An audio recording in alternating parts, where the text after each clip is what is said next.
Good morning, everybody. I'm Fergus Kibble from F4 Consulting, and I want to welcome you to the first ever webinar from Blue Chip Communication. Blue Chip is Australia's leading financial services communication firm. Their work is in social media, content marketing, and public relations. They work with clients to reach anywhere between 2 and 23 million Australians each day with messages that help them make better financial decisions. Today's webinar is all about content marketing and specifically how to transition to content marketing from more traditional forms of communication. I'm hosting today as the partner firm to Blue Chip, but we're in the consumer space. We collaborate with the Blue Chip team on key clients and projects, and we have a few of our own team listening today, so welcome to them. So let's get started. Today I'm happy to welcome the Managing Director of Blue Chip, Carden Calder. Carden co-founded Blue Chip Communication in 2004. She advises CEOs, boards, C-suite clients on how to communicate about financial services using social media, content marketing, and public relations. More recently, Carden's become a sought-after speaker on content marketing. After speaking at the Global Conference in the US this year, she's also been asked to speak at Content Marketing World in Sydney next March. Today, Carden will introduce you to one of her recent popular presentations, a step-by-step guide for marketing directors, a guide to transitioning your content and teams into the content marketing world. Before she starts, I've got a bit of housekeeping. The webinar will be recorded and available to you on demand after this session. You can ask questions during the webinar by typing your question into the field, and we will answer them at the end of the call. So that's about it. Carden, let's go. The stage is yours.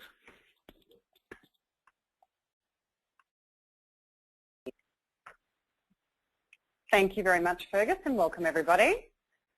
Great to see some clients joining us today, some people who are alumni of Blue Chip and friends of the firm. Welcome everybody. This presentation is one that I first gave in September in Cleveland at Content Marketing World 2013. That is a huge conference. It's the world's largest gathering of people interested in content marketing. This year there were about 1,700 people at it from more than 40 countries. So it was an extraordinary collection of expertise and attendees. What I found really, really interesting is that in hundreds of presentations and workshops, there was not a single one other than this talking about change and how we get our teams, our tools, what we're doing already into the content marketing paradigm. So I should be really clear at the outset, this is not a content marketing 101.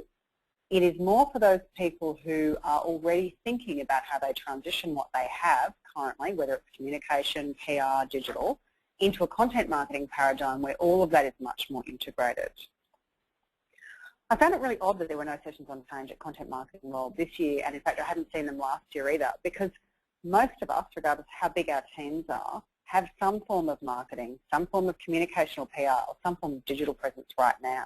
And the challenge that most of us face is that we have to find our way in a marketing landscape that's undergoing the most significant revolution since the invention of the printing press. So over the next few minutes, and we'll probably wrap this up within about half an hour, we want to talk about how to make these content marketing strategies a reality in your business based on what you already have. But first, a step back into the past. Welcome to the year 2000. This is a little bit of the digital stone age. I found this website, which I actually sponsored at the time when I was running AMP's Olympic communication and torch relay efforts, but I found this website in Australia's National Archive. If you're ever looking for an old website that you think might have some national significance, this is where you might find it. One of the things that was really interesting about this project is that we were back then a branded publisher. It's not that different to what many of us are trying to do today. But this website, to look at the detail on it for a minute, was incredibly innovative for its time. It was pretty bad, and in fact it is pretty bad, but if you look at that red line signified the 100 days of torch relay, and you could move that little torch that's at the far right, you could move that up and down along this red slider here, and what it would do is it would show you all the different celebration sites that the torch went to. And as a matter of coincidence, I actually presented on September 12 in 2013 at Cleveland, but that's actually the day that this is highlighted on. And it's the day that I was fortunate enough to run the torch in Cronulla in Sydney. So what relevance does this digital stone age impression have on the content marketing universe of today? Well, back then, one of the biggest issues we had was the capability of the technology. This was really difficult to do. It took my team about 2 hours to upload one digital image from their from a dial-up line on the road.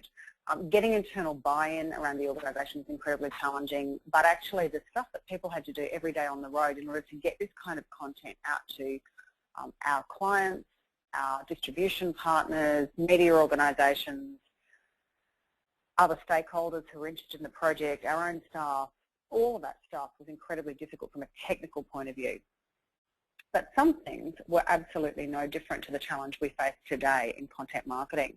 And those sorts of things are around the support or the constraints provided by internal stakeholders, the structure and strategy of our editorial and our content marketing programs, and the alignment of those strategies, those content marketing programs, to our overall commercial objectives. So these days, the technology makes putting an image online really, really easy. You know, one picture and straight to Facebook within under 10 seconds. But what hasn't changed is that the reputation risk associated with branded publishing is there, and arguably it's greater than ever because of the always-on social media nature of the world we now work in. We also still need really strong cross-functional collaboration to bring good communication programs to market. We still need really clear and structured planning, governance and execution, and our programs still have to link back to commercial objectives. So while some things are much easier, and I think the technology piece of it makes self-publishing for brands much easier, a lot of things are exactly the same as they were more than a decade ago. It helps us, I think, to remember that when we look at online communication and we think it's big and scary and new, actually a lot of the principles that sit underneath it and a lot of the things that make it work or not work in reality, organisations haven't changed in a very long time. So what's our journey around content marketing? It's useful perhaps just to reflect a little bit on what Blue Chip has done over the last few years. We are a business of 12 or 13 people. We were founded in 2004, always doing both PR and content for financial services brands. What happened in 2009 was we realised that social media was going to be really, really important for our future, for our clients' future. And then by 2010, we started to think seriously about online communication and to learn about content marketing. In 2011, we skilled up in social media and started designing and implementing social strategies for clients. And by 2012, we were skilling our team up in content marketing. And by the end of the year, we were actually helping clients with their own content strategy. In 2013, we now have a growing content business, almost all about strategy. And we have our own content marketing program for Blue Chip. So we have both the scar tissue on this as people doing our own content marketing, but we've also seen a lot of clients' experiences across brands and across both B2C and B2B markets. And boy, oh boy, we have learned a lot because we have we've made some pretty rookie errors. We've made some good mistakes and we've learned from them. What does all this mean to you? What can you learn from our mistakes and our successes in our clients' journeys? Well, the really top line level is the first lesson that was talked about ad nauseum at Content Marketing World and that is worth repeating is to repurpose what we already have. Secondly, my particular take on this regarding the teams and the tools that we have now is we really need to sharpen them up for the new world that we're moving into. And finally, for this to work well, it has to be sticky. We have to make the change stick, and there are a number of steps to making change sustainable. So I'm going to talk about each of these things in order. The first big step is to repurpose, not to reinvent. Now, I already knew that when Blue Chip started on our own content marketing journey last year, and we still got it wrong. It's a mistake we'd never make with clients, whether they work with us on PR, social, or content, but it's still a classic rookie error that's really easy to make because we're addicted to creating new content, and I'll talk a little bit more about that in a minute. Instead of creating new content, what I would argue we should be doing, and what our clients who've been most successful at this do, is we review what we already have. We look at the existing content assets that we have, and we work out how to harvest them. And we should look at them in three different ways. we should refine our big long list. So let's say in step 1 we do a content audit. Step 2, to refine that content audit, looking at the channels we have, looking at the talent we have, and then looking also at the actual content pieces and working out whether they're still topical, whether they're really relevant to the audience who are most commercially important to us right now. So, this thing about being addicted to creating new content is really interesting. Often we don't do this step very well because I feel, and the clients we work with, and even in our own practice, there's something really seductive about sitting down and creating new ideas, sitting down and creating new content pieces. But actually, in our experience, that's not where the commercial leverage comes from. The commercial leverage comes from going back and looking at what we've already got and making it work harder for us, or doing fewer pieces of content that we work much harder, we distribute through more mechanisms, and we track the results that those things are having. And this really leads on to point 3. The ideal way to reuse is to create once and to publish many, many times everywhere. The general rule of thumb here is you might create once, but you might publish something 15 to 20 times across different channels. And in that way, you're extracting the maximum value out of single content pieces, which are often quite expensive and time-consuming to produce. And there are plenty of ways to do this. One of them is simply to have an editorial calendar that builds in reuse, builds in that leverage through various channels. But the other is to stay flexible and opportunistic, and actually to look out for news events or events in your communities of interest or in your market or with your stakeholders, which enables you to republish old content in a way that's really topical and timely. Something might happen in the news that suddenly makes something you did 6 months ago very newsworthy. Quick brush it up, get it out, publish it through channels, and in that way you're making maximum use of the assets you've already got. Big step number 2 is about our skills, and I'm a real believer in the Jim Collins model of people first, strategy and structure second. So for me, this step is primarily about our people and the skills that they have and sharpening up those skills. The difficulty for many of our clients is that they have no content in their current structure and they have to work out how to fill the gap. The 3 basic choices they're usually faced with are whether to hire, to outsource, or to upskill. So we've got plenty of clients who have a marketing function that looks roughly like this. They might have digital, they might have campaign management, comms and PR, events, maybe consumer insights, but no single person has responsibility for content. So how do we fill the gaps? Well, there's no right model. There's no perfect model here. The model that's right for our clients' organisations is as individual as those organisations and the people in the teams. So a couple of options are to say, well, look, I've got some people who are flexible in their orientation, they're good learners, they have a multidisciplinary approach to what they do. We think they're going to be good at collaborating or ensuring their teams do, so we're going to put content under a number of them. Another approach is to say, look, content is strategically important in our organisation. We're ready to have a dedicated content role, and this is what we see in the more sophisticated organisations, or the organisations that are further down the path with content marketing. And they create someone whose primary responsibility is content marketing or content strategy, and they give that person some of the other functions within the team. That's not to say those people only do that, but whichever structure you adopt, the big thing we have learned is that single point accountability is absolutely pivotal. So too is the ability to pull together people from different areas of business who actually don't report to them. And the other thing that's essential is their ability to sit across aspects of the marketing function and to understand them all in order to bring them together in a way that really delivers on the content agenda.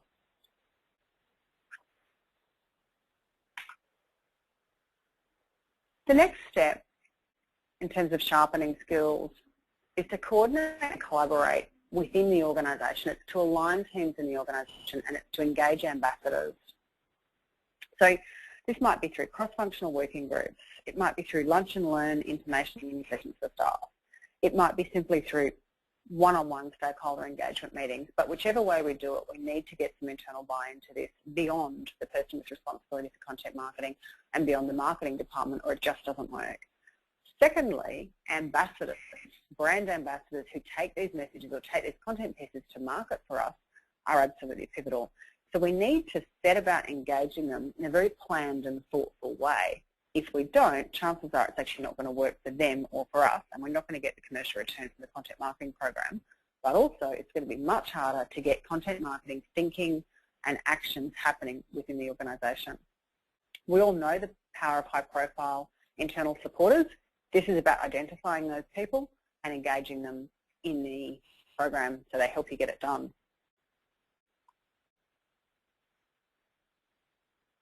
The next step is about change and making that change stick.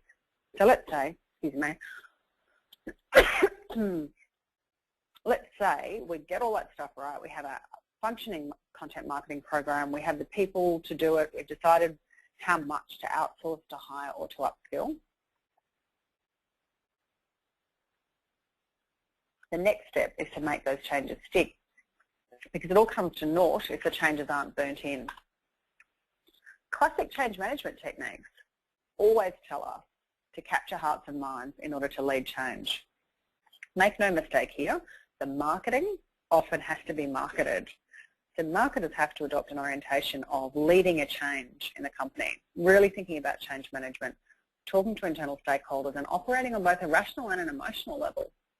There's plenty about content marketing that's sexy and different and can be really engaging, but we also need to be selling the story about the commercial return and what's going on outside the organisation that means we need to change.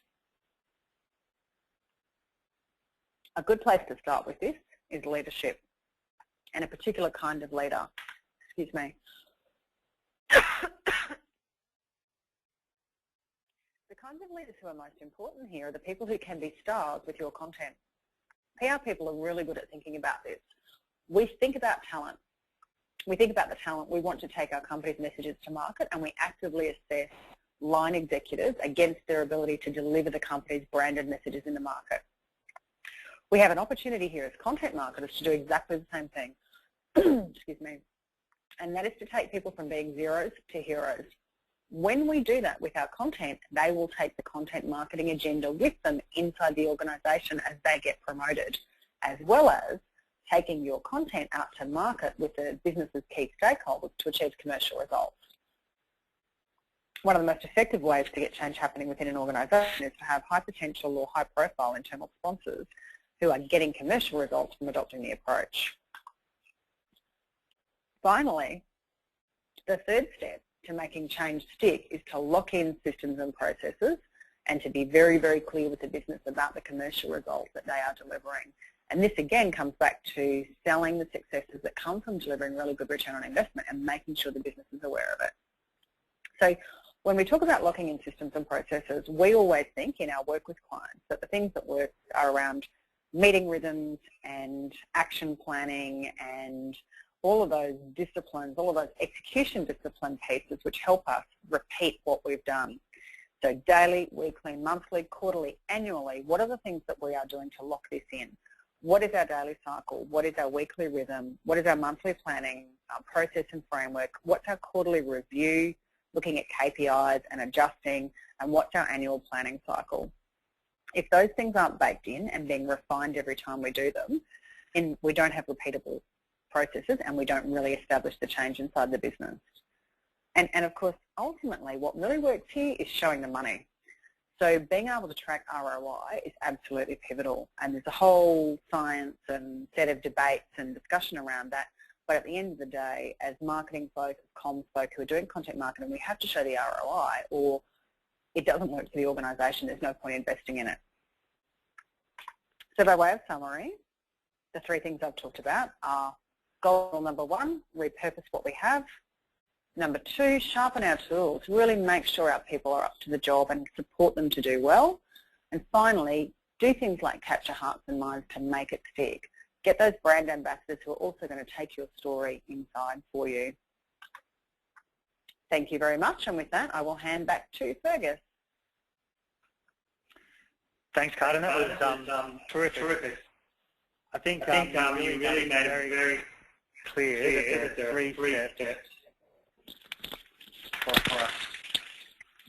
three steps for us to follow, which is around repurposing, sharpening your tools, and making it stick. Content marketing has been around for a while now, and I suppose one of the things that you sometimes hear is that the emperor has been clothed, or this is the sexy new thing this week. For the marketers that are dealing with, I guess, trying to convince their C-suite team about the new content marketing paradigm, you talked about commercial return and ROI, and you've talked about leadership. What would some of the other things for them to touch on with those people to help engage them with this new idea, a new paradigm of content marketing?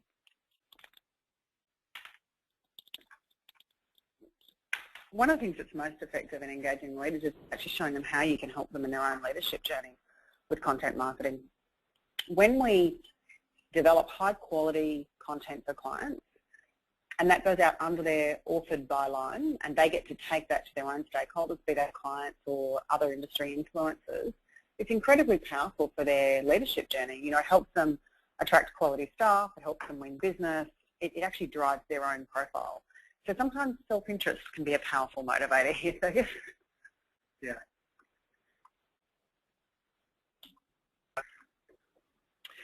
There are a lot of people talking about content marketing out there, and there are lots of theories and lots of people talking. And as you have said yourself, you've been to a conference where there are an enormous number of people talking about content marketing.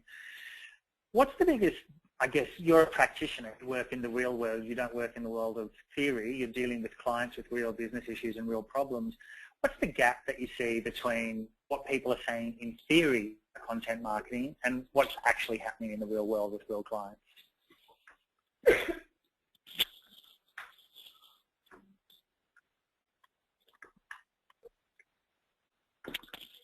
The big gap, Fergus, I think, is that thing I touched on earlier with this huge temptation we have to keep creating more content. Excuse me. Theory tells us, and all of the expert practitioners tell us, that we should be reusing what we already have. And yet as humans, I swear we are addicted to new because for some new equals sexy. In actual fact, nothing could be further from the truth. So the most important discipline we need to apply is to really look very closely at what we have already before we jump off and create new content.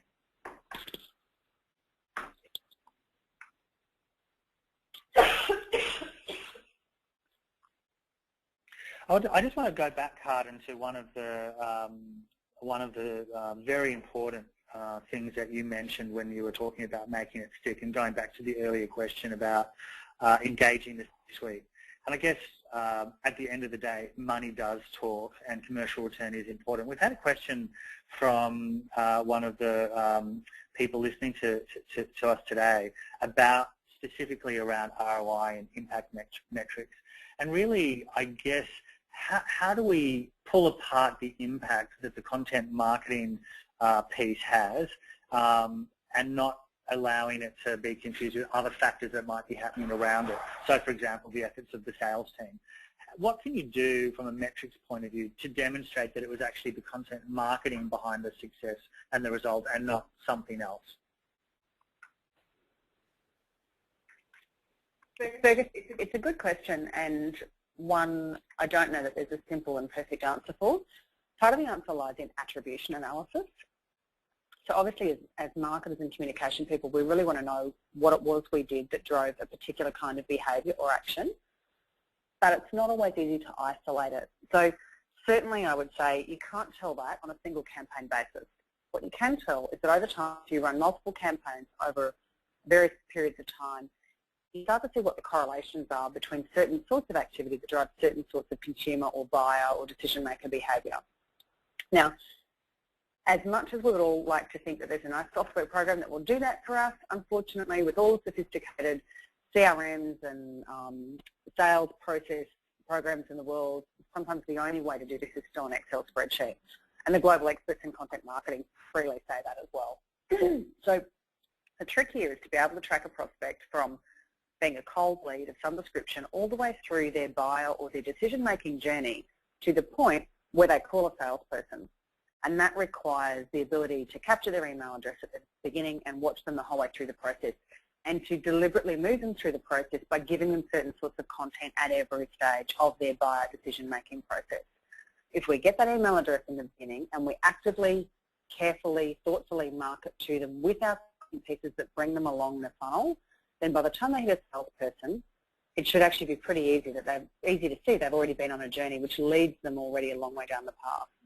So there's no simple solution, but tracking people through a process is important, and sales understanding the journey that person's already been on when they come to you is also pivotal. So they need that email address, and they need to know the journey they've been on with the content that they've been served prior to making the phone call or the contact.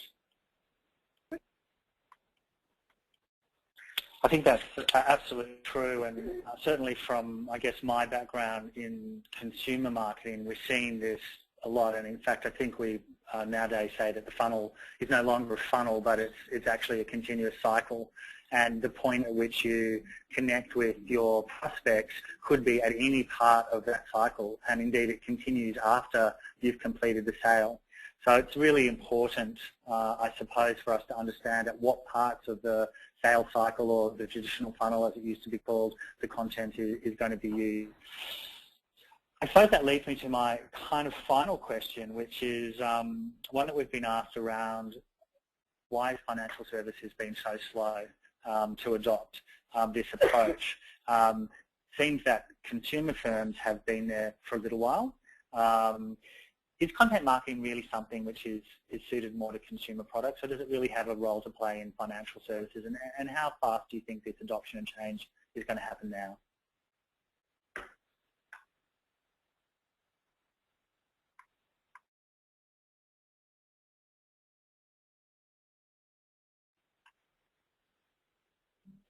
Sorry about the delay there. We were just trying to unmute myself. I am really interested to see that the Cokes and the Red Bulls of the world have adopted content marketing so quickly and made it so central to their marketing. You know, Coke's Liquid and Linked 2020 visual storytelling video is a really interesting example of marketing the marketing, but it also shows you how much the beverage manufacturers, who are some of the best marketers in the world, are using this technique, and why, and it gives wealth management and financial services a bit of a sense of why we would want to go there, because to me it seems really common sense that content marketing is almost less relevant for, say, Coca-Cola or a Red Bull than it is for us in wealth management with some of the big wealth management and banking brands we have. Let's face it, in financial services the products actually need more explanation. The challenge, of course, is that they are lower involvement products and consumers are not going out there looking for information about them. But the reality is, when consumers go searching, what we want them to do is we want them to find good quality decision-making information provided by the brands who want those consumers to come to them. So I actually think content marketing is more suited to wealth management and financial services where explanation is really needed. I mean, Coke's a simple product to understand. Insurance is not, superannuation is not. I actually think content marketing is much more suited to this industry. So why have we been slow? Well, lots of reasons. FMCG marketers are typically more innovative, they're more prepared to experiment. They also sometimes have larger budgets, so they have more money to experiment with. But also in wealth management, we wanted to see that it was going to work for other people before we jumped in. And I think that what we know now in the last year or two in financial services is absolutely content marketing is the way of the future. It is working in other categories, and now we're working out how to apply it successfully in this industry, and I think we've reached a tipping point. Will it be fast? Look, I think the answer to that is as variable as the vision of the CEOs and marketers in the industry. Terrific. I guess it's probably true to say within the categories that you work in wealth management, these people don't want to be on the bleeding edge of a new technology or a new type of marketing, and so I think we're well up that adoption curve now. I suppose from the consumer marketing paradigm, one of the things that we always ask is what is the role that the brand plays in the lives of our consumers, and you point out the great case study of Coke, and I suppose that's really more about content as entertainment, but in the categories that you work in, it's primarily about content as being useful, being helpful, providing information and doing it in a way which is really easy to understand and engaging. So I think it's been a really great conversation. Thank you very much, and thank you very much for the questions that we've had from the people who've joined us online. We're going to wrap up for today. We really did want to keep this short and snappy, and wanted to keep it to around about 30 minutes. I think we're just about on time. Just before we leave you, I want to let you know we've got a few other resources that we follow up from the webinar. First of all, everybody that joined us today, we're going to send you a link to the recording and also to the SlideShare presentation, so you can go through it again if you would like, and you're most welcome to share this content. In fact, because it's content, we would like you to share it with your colleagues, so please feel welcome to do that. Secondly, Blue Chip are developing a content marketing transition checklist, which they're pulling together in the next fortnight, and this will also be emailed to you.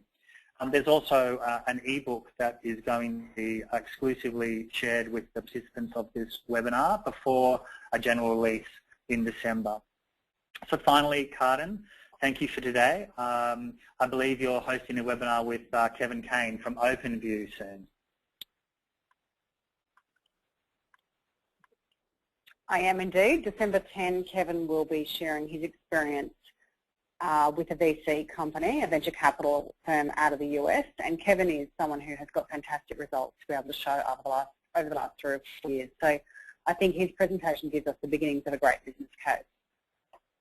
Looking forward to doing that, and thank you very much, Fergus, for today.